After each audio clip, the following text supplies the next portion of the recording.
Hi, loves. It is your girl Jamie with a message from A.W.A.R.D House.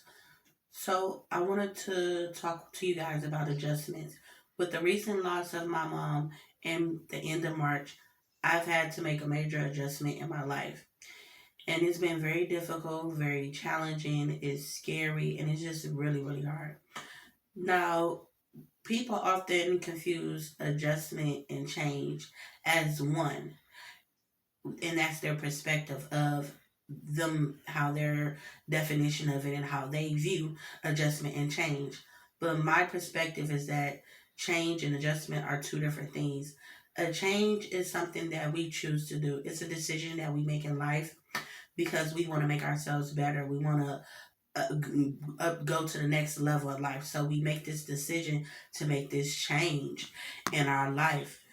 As for adjustment, to me, adjustment occurs when you have been faced with a trauma or a crisis, any type of turmoil situation in your life that has caused you to make an adjustment in how you operate and live after that trauma has taken place in your life. To me, that trauma is the passing of my mother. Like I say, she was my right hand, my left hand, my backbone, my support system. She was my everything. I've always been a very independent person, but the last 10 years of my life, once I was diagnosed with my condition, my autoimmune disease, and then I ended up becoming legally blind, my mom stepped in and picked up in areas where I lacked.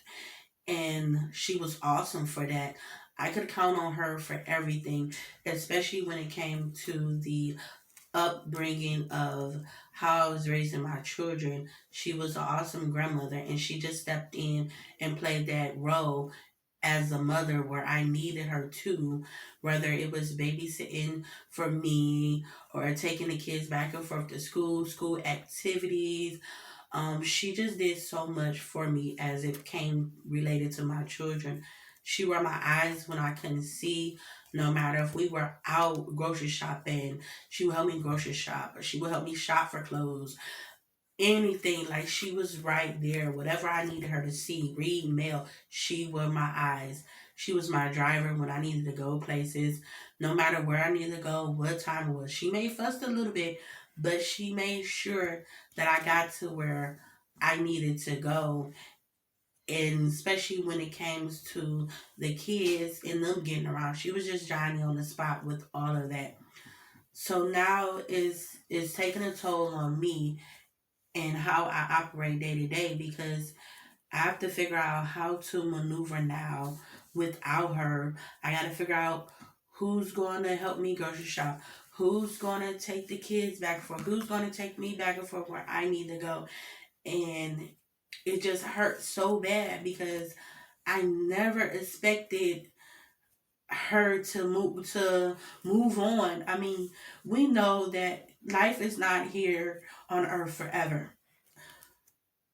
and that God sometimes puts us in the positions to where He wants us to see things on a different perspective. He wants to give us that strength and that confidence that He knows we have. He's preparing us for the end game. And so I'm okay with her being called home. I know that, I guess God felt like she had done her time. She had done her time here. She was with me for 34 years. She has taught me so much in those 34 years of her being here, especially in the last 10 years when I needed her the most. I learned so much from her.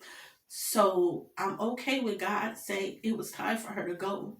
But I think the process after that is that process that I struggle with, the whole adjustment in life and moving every day in life and trying to function in society without her. I know that God never puts us in a position that we cannot handle. And I just know that this is just a process that He's trying to show me that I can do this, that I'm better than this, that I'm going to be okay. But even though you know that positive, and you count on your faith and you lean on it, it's like when I wake up in the morning, that's not what I'm thinking about. I have so much stuff that I replay over in my head. Oh, how I worry about my kids being at the bus stop in the morning by myself. I worry about how am I going to do this? How am I going to grocery shop? It's so many things that I constantly worry about. So I have to take a moment and I sit back and I think and I just take a mental break and I start to think, oh my goodness, think about all the things that your mom used to say to you whenever you was having an emotional wreck and you were going through it. Think of those encouraging words that she gave you. And that was just the whole aspect of, I just remember her telling me, give yourself more credit than you do. You have accomplished so many things in life. You can continue to do this. You can go on to get your master's without me. You don't need me to get you through that process. You don't need me anymore to help you with your children.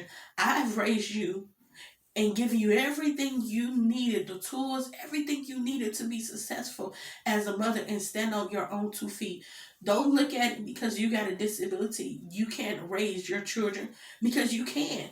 You can do this. You don't need anybody for this. You don't need me. So I always think about just the things that my mom said to me and how she would say, I love you. You are doing an awesome job. You take care of me. You take care of this whole house. The little things that I do for you don't amount to the things that you actually have done for me. And it's like I just go back to that and I just constantly think about all the positive things she's said to me in my life.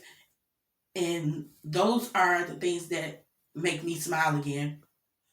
And me seeing my kids and knowing that I'm doing a good job when my kids tell me thank you. And when everybody else around me say, you're doing okay, you making it, your love, you have that support system.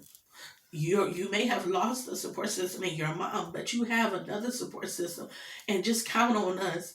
And I just think about all that positive things that people say to me, and most importantly, just I just picture my mom and just picture her telling me everything that she's always told me, those encouraging words, and I just get the strength to continue to fight and continue to move forward. So I want to just tell everybody, with when you're dealing with a loss where you have been forced to make adjustments in your life, think about that positive thing. Think about what that person meant to you and the tools and everything that they, and the wisdom and the knowledge that they gave you. Think about the love that you all had, the good times that you had, and all the things that you all did together. And that's how you move forward. And that's how I'm continuing to move forward. I'm just going to continue to fight and continue to think about what she said and continue to focus on God, because she always wanted us to pray as a family and focus on our faith and know that God, He's seeing us through this. He's not letting us go. He's seeing us. He's at the end of the tunnel. He's right there waiting for you, because He knows that you can get through this and that you are in a position to be a lot successful than you think you are. So that's what I want everybody to just focus on. Whatever your faith is, you focus on that, and whatever that person meant to you in life, and think about everything that they taught you in life. And that's how you move forward, and that's how you make that adjustment in life without them. You constantly focus on the good in life and know that everything will be okay. And don't worry about the negative things that people say to you, negative energy. Just surround yourself by positive people, people who are going to support you and help you navigate through this process of making these changes in your life. And so thank you guys so much for continuing to support me and be here for me. And just continue to keep me in your prayers, and I will continue to pray for you guys. And just know that these adjustments that you gotta make in life after a loved one is for the better. It may be difficult right now. It may be sad right now, but it's a good thing. Don't never think that it's gonna end because someone you lost